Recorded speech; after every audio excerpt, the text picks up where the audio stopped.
खवातीन के लिए आसान इकदाम। दौरान ड्यूटी लेडी वार्डन्स के बच्चों के लिए डे केयर सेंटर्स की सहूलियत फराहम करने का फैसला। मलिक मुश्ताक की ये रिपोर्ट देखें।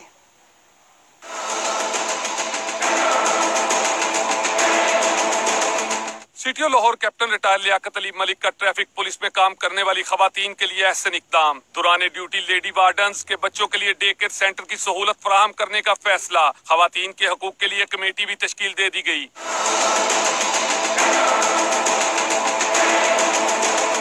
रेलवे स्टेशन इचरा, गड़ी शाह और ग्रीन टाउन में डे केयर बनाए जाएंगे। सिटी लाहौर का कहना था कि खवातीन सिटी ट्रैफिक पुलिस में रीढ़ की हड्डी की हैसियत रखती हैं, इनके हकूक का तहफ़्फ़ुज़ किया जाएगा। डे केयर सेंटर के तमाम इखराजात सिटी ट्रैफिक पुलिस लाहौर के वेलफेयर फंड से अदा किए जाएंगे।